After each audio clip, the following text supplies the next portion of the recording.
Okay, so my video is not as nice. If you're here, I'm having to just go live from the Facebook app, which I don't love because it affects the lighting, it affects how I can toggle the pages with my notes and see your comments. So if you're here, please say so.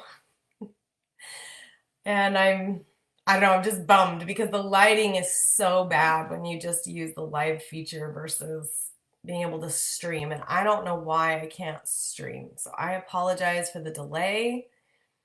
This is a bummer. So Christy's here. Anyone else? I know we started late. Please refresh your page and come in. Today's topic is a big one, and my notes are awesome, and I'm excited to jump right in talking about how to get what we want. I'm going to go ahead and just do my best here with our technical difficulties because that's how we roll. It just looks different. I'm like all this stuff, we're just rolling. Okay, so I gotta figure out how I can see your comments and see my notes. Again, I'm super bummed that the lighting is so bad. Rachel's here. If you're here, please put it in the comments. Again, this looks different to me. Therese is here. So I don't know. I feel like I have to apologize because I feel a little bit like not being able to see my stuff like I normally can. But we're gonna do our best here. Give me grace, ladies. Give me grace. If any member of my team is here, please pop in the comments and say I'm here. My team is the best. All right, I think I've got my screen set up so I can see my notes and see the Facebook comments. Like I said, this is different to go live directly in the Facebook app. This is definitely not what I usually do. Okay, if you're here, and as you can tell, I'm trying to get a sore throat. I kind of sound like a man. All right, if you're here, tell us hello in the comments. We got started a little late, technical difficulties, but this topic is so important. It is so important. And I know that I made a little video yesterday about how we get what we want. I just came off an incredible trip to Mexico, having every experience that I wanted, everything. And I didn't think about the money. I thought about my kids, but not in like a worrying way. Good morning, Jacqueline. Thank you so much, guys, for using the chat. It helps not only other people see this pop up, but it helps me to know that we're ongoing. So when I ask for comments, when I ask for stuff, please use it. It makes Facebook work really, really well when people are engaged on a live video, especially me directly streaming in the app. So awesome, awesome. We're talking about how to get what we want. And my name is Robin Whitworth. I am the CEO of RRW Support Network, which is the umbrella over the Elevated Mother Experience program, the Solid Ground Mastermind program, and the creation of this group. It's awesome. So let's talk about this, and I really am going to ask for your vulnerability in the chat today, because being able to get what you want and accept these beliefs that I'm about to teach really hinges on your ability, your willingness, really, your willingness to accept a new idea, your willingness to let it sit within you and really get vulnerable about what is going on in your life. Because if you're like, well, I don't get what I want, then something's going on in your life that you are not aware of or you're choosing not to see. So let's talk about what it's like maybe where you're at or where I was several years ago. I really thought that life was just hard. I really thought, hey, Katie, I really thought that life was just a test. I really thought life was just full of trials because that's how I would progress. Those were my thoughts. That's what I thought. I thought it would take time to feel content. I thought it would take time to be financially comfortable so I could do things that I wanted. I thought that motherhood and all the things that were hard about that would just eventually end and I would feel free to then focus on my needs and wants.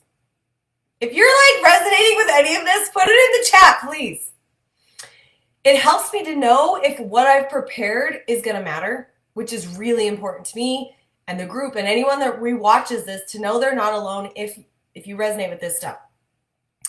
My marriage kind of went up and down, like that too, I figured would just improve with time. And then I had other things. My health, my weight. I just thought, well, the time will come when this can just be different, when I can focus on this. My headaches, libido, energy, the afternoon slump. And here's the big thing that I realized as I was really pondering about this class and really thinking about how it used to be. I thought I was actually in a space of what I now call have to energy. Like, I have to do this. I have to make dinner. I have to clean up this thing and vacuum. I have to do the bathroom. I have to keep the house in order and the finances organized. This is just what I signed up for. Anyone else like had that thought? Like, well, this is what I signed up for, so I just have to live in the trenches. I laugh about it now because it's really a sad outlook. And what I'm about to share with you today validates why that's a sad outlook. I really thought, like, I want to do God's will and obtain blessings in my life, so I just have to nobly endure this crap that didn't feel good to me. Yes, my friends, I did lean into gratitude. I could see, like, okay, I'm grateful I have kids because some people can't have kids. I'm grateful I'm married because some people aren't married. Like, I really leaned into gratitude, but I'm going to be honest. It was from a place of ego. Like, oh, I have all of these things. I should be grateful because other people don't. Wow. I was living life like it was all about me. It was all about me. I was scared to do things because I might look stupid. I was scared to say something to a certain person because I might feel uncomfortable. What? Like, this was my reality. And I just thought, God's will had to be like being a supportive mom and a wife and a neighbor, right? Like always giving and being grateful. What are your guys' thoughts? If you don't feel like you're getting what you want or that you can, what are your thoughts around this? Hey, Serena. I love your comments. Katie says it feels like I'm waiting for motherhood to end all the time. Right? But then when you sit with that thought, you think, like if all of a sudden my kids were ripped from me in a tragic accident or something, that thought would be so bad, right? We have these ideas. We're like, oh my gosh, I can't believe I actually think that. But it is our reality. So many of us live in this place of like, this is so hard. I'm just enduring. I'm just enduring. And Therese says, I've thought that time solves all as well. Things just get better with time. And a lot of people are programmed this way. It's very interesting. It's very, very interesting. And what's even more interesting to me, being in the Christian coaching space, I find this to be a particular stumbling block for Christians. This idea of noble sacrifice of self. And I have found a lot of it stems from this idea of being Christ-like being the goal. And I think that we have distorted that a little bit in many of our cultures. Jesus came to sacrifice himself. That was his singular mission. His ministry never said, you sacrifice like I did. I'm going to. He was talking about, in all of his teachings, he teaches us that we have gifts and talents, that we have a singular mission, and that the world would show us and reflect to us many possibilities, but with our eyes single to the glory of God, which is ourselves glorified, it kind of makes sense why we get to develop our talents. We get to experience joy. There are so many scriptures that I'm going to share in just a few minutes about this. And Therese says, coming to understand this isn't true is very empowering, right? It's so interesting because when I started really becoming aware of when I felt powerful versus when I feel disempowered, and I thought, okay, well then who is the person that would message me to be disempowered? Where's this messaging coming from? Guys, it's Satan, right? Like, this is, in a Christian world, we can talk about this. Like, Jesus empowers. He gives us his power. He's the one that's like, I've got you. I am dying on the cross to be your advocate because God's law says nothing unclean can dwell with him. So we're like, how do we make mistakes then? How do we learn and progress? Somebody's got to come down and atone. And Jesus said, I'll do it. And we all said, wow. Like, whew. Is this not beautiful? He said, I will do it. I will atone. I'll be the clean sheep that takes it all on. And all the rest of you guys get to make mistakes. You get to grow. You get to experience joy in this experience because I took care of the justice of it. Like, it's really amazing. His atonement is an enabler of power for us.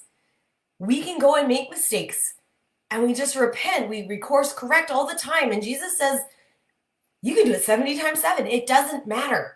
Every time you course correct, whatever you did that is gone. And yet too many of us dwell on it, right? It's kind of off topic, but if you haven't really solidified that understanding of what Jesus's life was for, why we call him Jesus the Christ, not just Jesus of Nazareth, do some study. Get your scriptures out and do some study, okay? So, oh, that's a beautiful thought, Katie.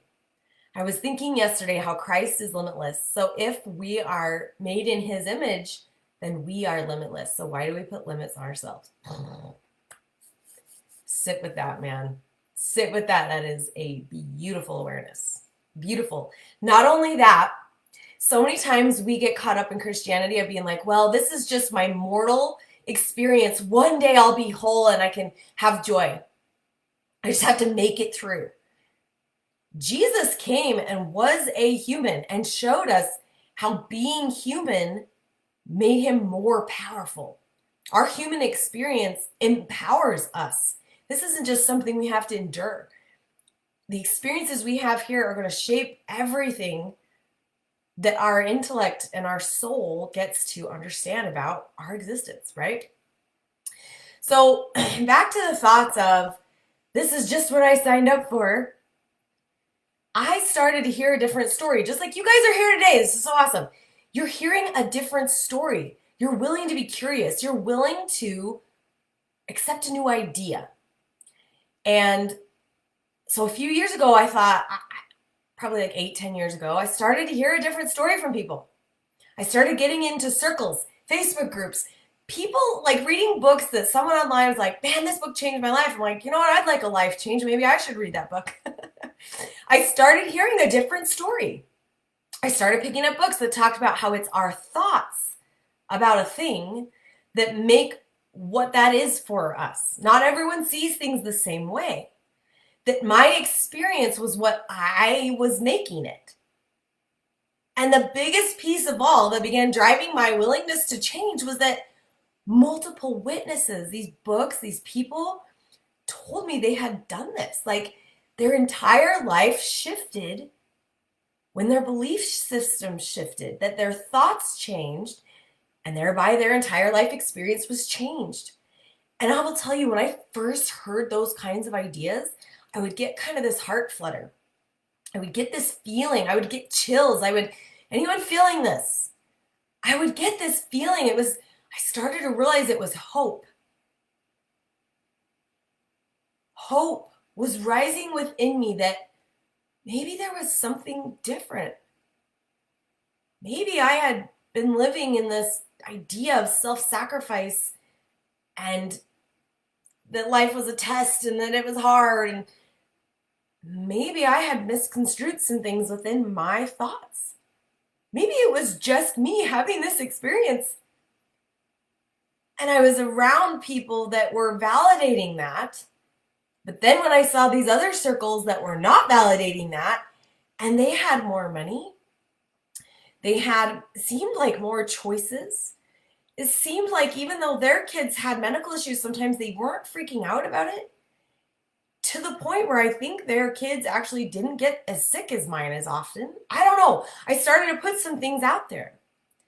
And when I sat in a spiritual place in pondering quiet meditation, I realized that the spirit and my soul had been sending me messages of dissonance, of misalignment. That's why things were hard. Why did God and Jesus tell us throughout the Old and New Testament many times, take no thought for tomorrow? Take no thought for your raiment. What about the lilies of the field? They just grow and they're beautiful and they just grow there.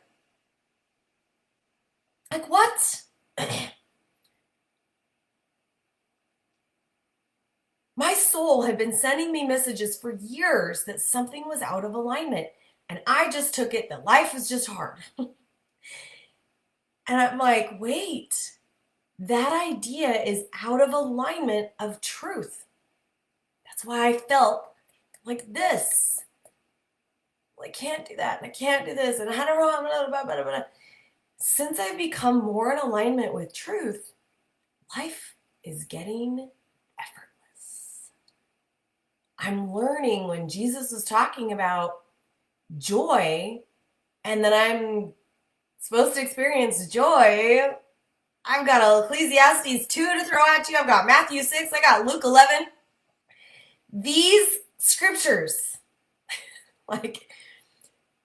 are just a few. If you do an online search that says scriptures that teach about the joy of mankind, scriptures that teach about God loving us and desiring us to have a loving experience, scriptures that talk about God providing all the things we need, scriptures that talk about if we seek the teachings in these scriptures, all things will be added to us. Ask and ye will receive.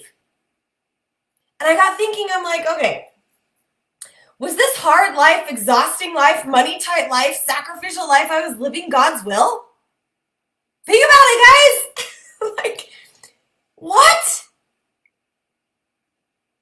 Didn't God share, we just explored that? And Jesus shared that we have a choice to have everything.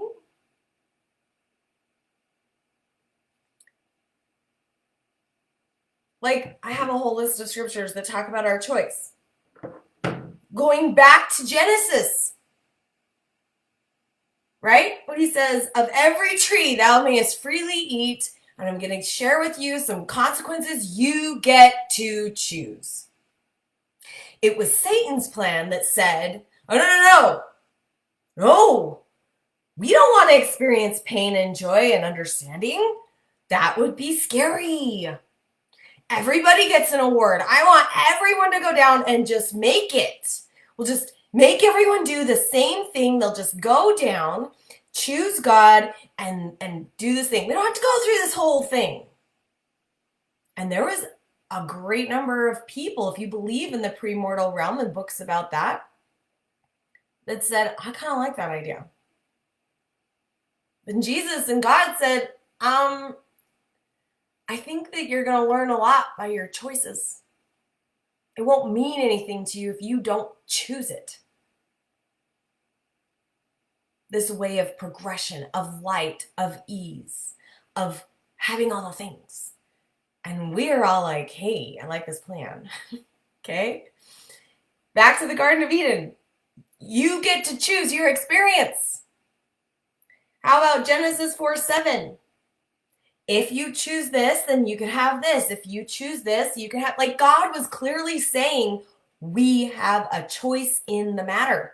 We have a choice in how we feel.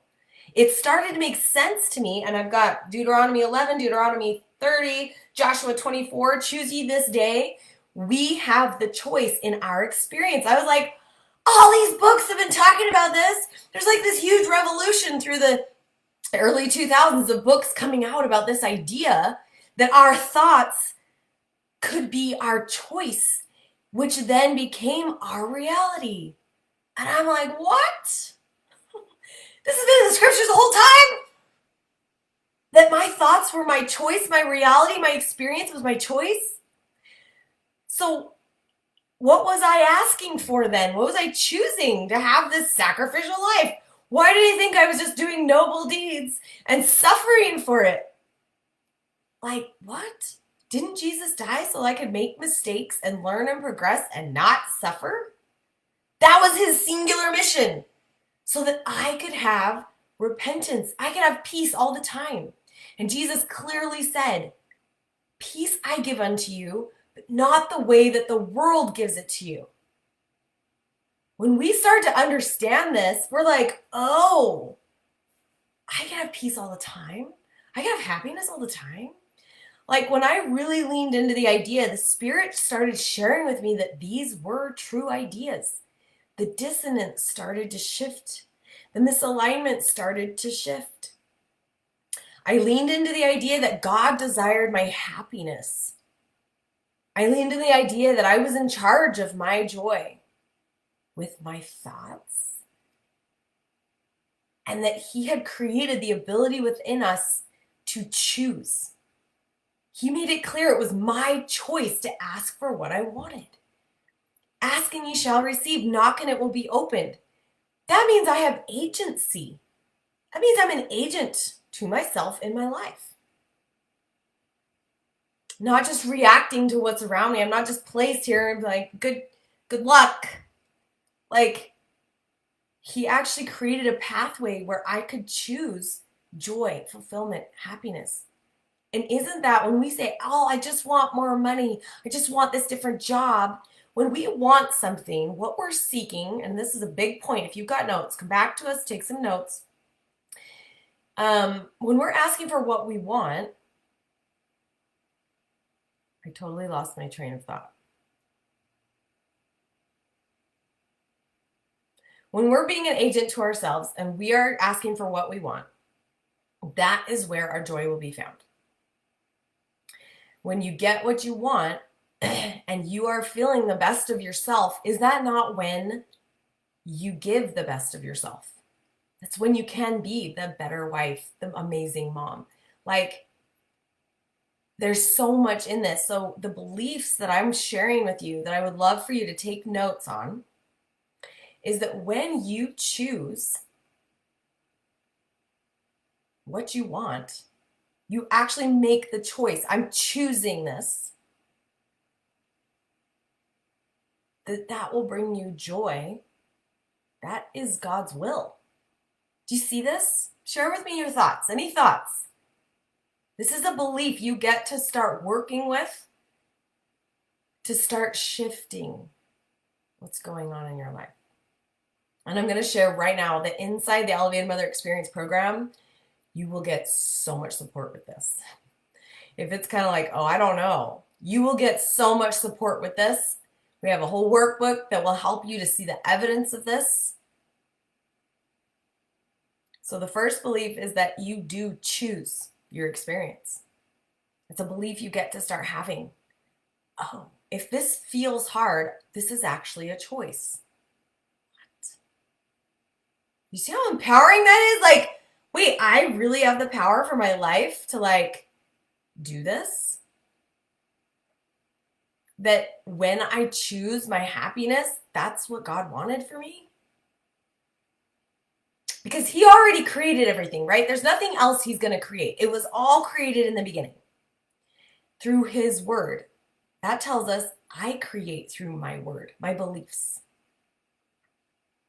So when I'm getting what I want, my righteous desires, like, then you're at your best the majority of the time instead of rarely. And I know that my team member, I think Missy's on here. Yeah, Missy's on here. Shout out to Missy, by the way. Incredible team member. Always supportive, always gives such great advice, has such great experiences. She gave a great class just a couple weeks ago, maybe a month ago, but on self-care and the power of growing ourselves and why really taking care is so important. Now, this goes into the skills. This goes into the skills. If you need a link to that class, if you missed it, drop it in the comments. We'll make sure and tag you there. So the skills, the 2 skills then. Number 1, write out a list of things that you love. And this list is going to grow now that you realize your happiness is like a choice. Your experience of things is a choice. You go, okay, what brings me joy and delight? Really think, when I'm in that moment of delight, when it's almost like time stands still for you, you're in a moment of delight, you don't think about the finances. You're not thinking about, you have these moments of delight. Create a delight list for yourself and add to it as often as your brain comes up with something else. And then look at that list and try to do 2 or 3 of those things every day. This is a skill because it's something you can work on. It's something you get to try over and over and over. And it might be playing music, dancing in your kitchen. All of a sudden, dishes or dinner time can become a moment of delight with you. Those moments when the kids are snuggling with you and you forget about time and space. You go, oh. Your brain is going to start going, oh, this is a moment of delight. And you stop thinking about when it will end and you start living more in the present. You start to shift your experience knowing that you've created that delight list and you're putting it in there. Oh yeah, I have delight every day.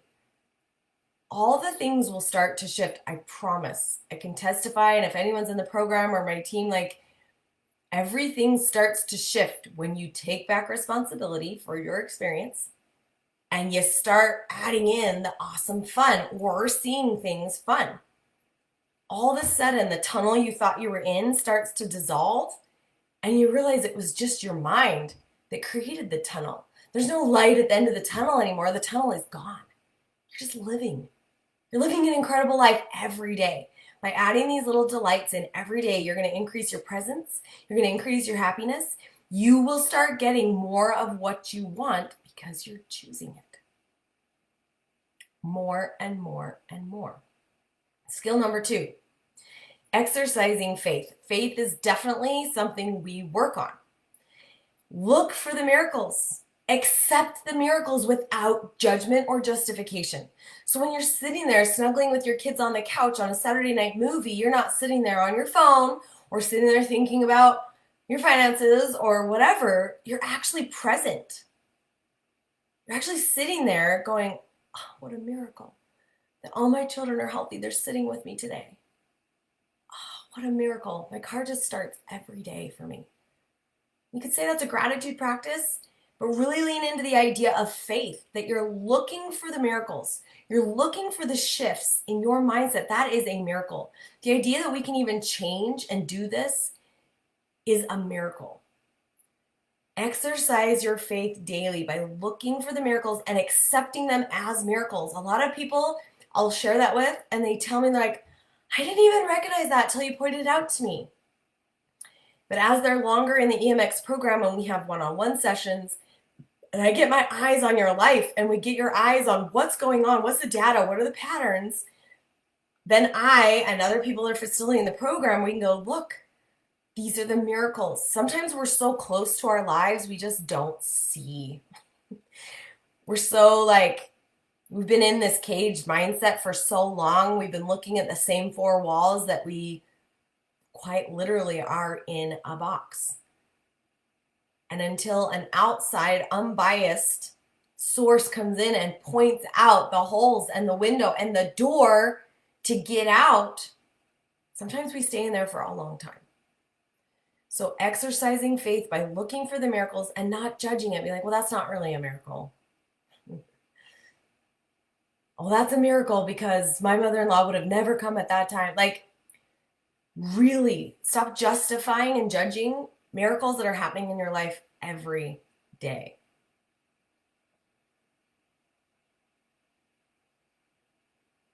Thank you for sharing your experiences, Missy and Christy. It's beautiful. And I love Katie Brink's post the other day in the group. And the reason that she was able to see so much shift immediately is this idea of faith. She said, I'm willing to put my faith in action in this. I'm willing to make a different choice.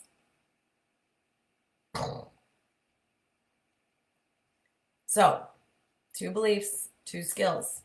So what I would love for you to do, there's something within the next couple hours, next couple days, next couple weeks, next couple months that you really want to have happen in your life. And so use these skills and these beliefs to start seeing it, because just like Katie and Christy and Missy, they're testifying, guys. This is not a lie. This is not a theory. This isn't something you can't have. It's your choice. That's true, Therese. So in the next couple of hours, think of something you'd really like to have happen, and don't justify it and be like, well, of course that's going to happen. No, really think of something you would really like. An invite to lunch, an extra $100 to show up in your account for the next 2 weeks, and start looking for it. Like, really start looking for it. A lot of people will get like a random, the power company all of a sudden sends out what do they call that? A reimbursement. And you can say, yeah, but I put the paperwork in that for 6 months ago and it just showed up. And I said, yeah, of course it showed up now because you said you were ready for $100. Accept it for the miracle that it is in your thoughts, and more of them will come. Katie, the 2 beliefs are choosing that you have the choice, choosing what you want, that would bring you joy, is God's will. Second belief is that when you get what you want, those joys, those delights, you are at your best the majority of the time instead of rarely. Those are beliefs. Those are belief systems. It's a paradigm. It's how you choose to move forward. What are your decision making? So that choosing what you want is God's will, and that when you do that, you are at your best. Like, life starts to be awesome. Then the skills is writing out what those things that do bring you delight and starting to practice them a couple of times a day. Include them. And then the second skill is exercising faith by looking for the miracle and accepting it without judgment or justification. And I would even write it down. I think Missy that has a miracles journal? It's a fantastic idea. So, thoughts, ideas. What are you guys thinking? What do you think? What are some of the things, if you're vulnerable, if you're willing, what are some of the things that you're going to bring in the next 2 hours, 2 days, 2 weeks, 2 months? What is something that you're going to use these new ideas that you think will really happen? A compliment from your husband?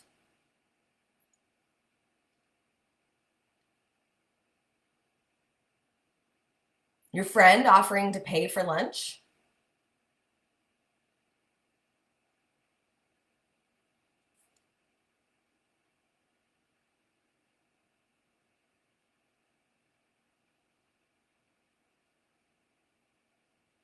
Your child doing their homework without being prodded.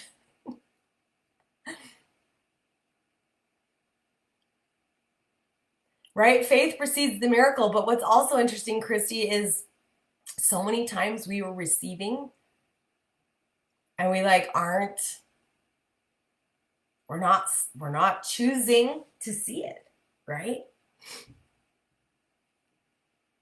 So we're not fostering these beliefs, and so they don't grow. And we continue to live in the idea that we're a victim and we just have to wait and life's a test and all this stuff. It's like, no.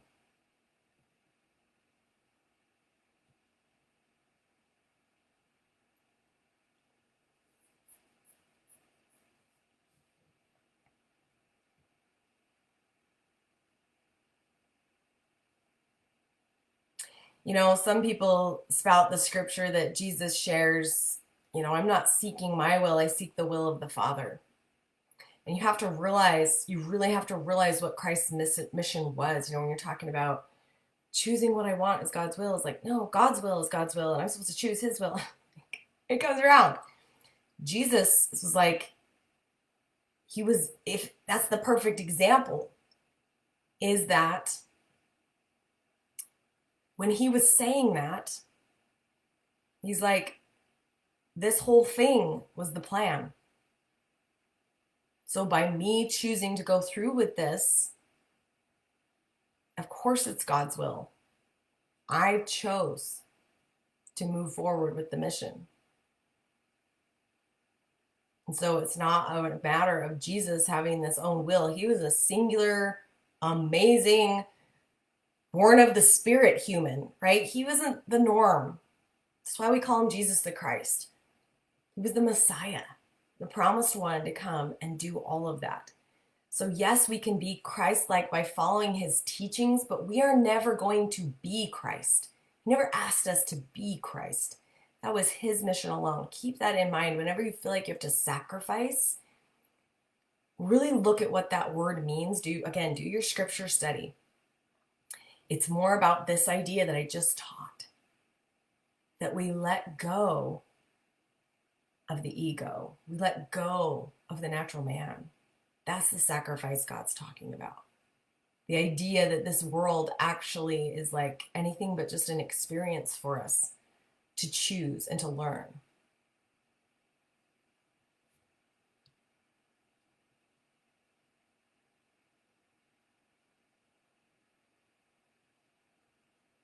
Oh my gosh, I love these. Are you guys reading these comments? Oh, I love that. How do you say your name? Is it Latia? I was too fearful to ask God for certain things, but then I asked for an increase in my faith, and that felt freeing and electric. Starting to recognize when your soul comes into alignment with truth is huge.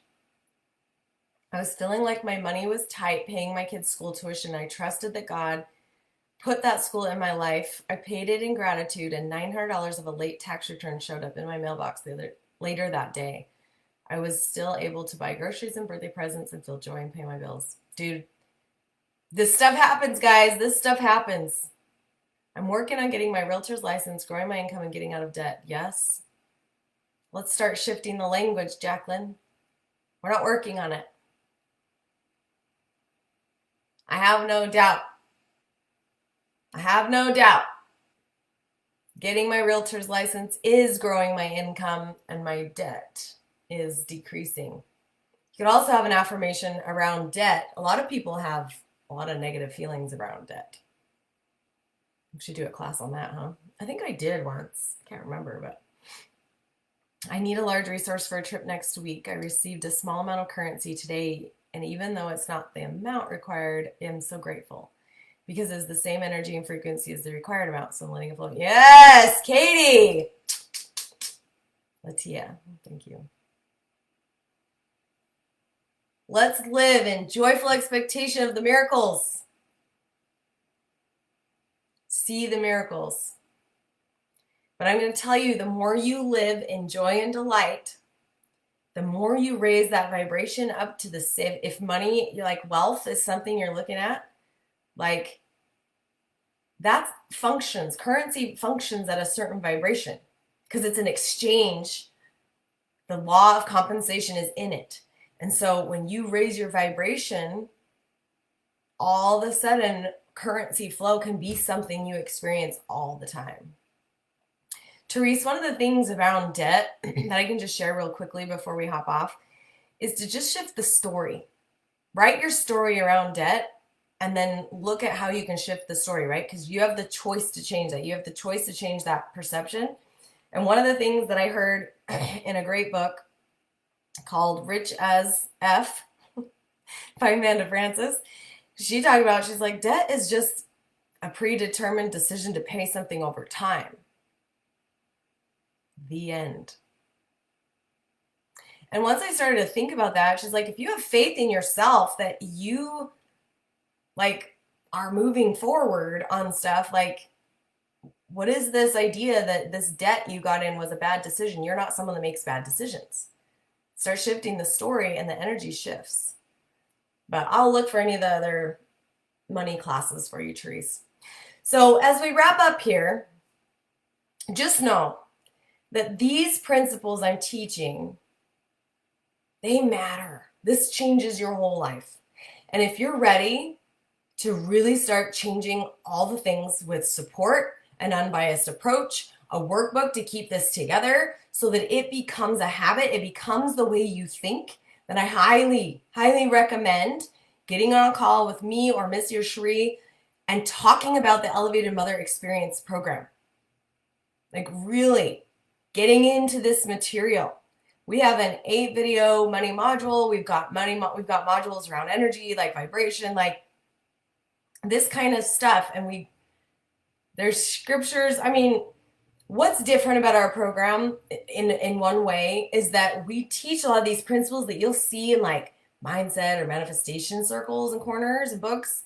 But we talk about what did Jesus already teach? Just like I brought this into this class. You will get that quite a bit in the Elevated Mother Experience because it is geared for the Christian mom that believes in Jesus Christ, that can bring this power that he gave us into our very real existence.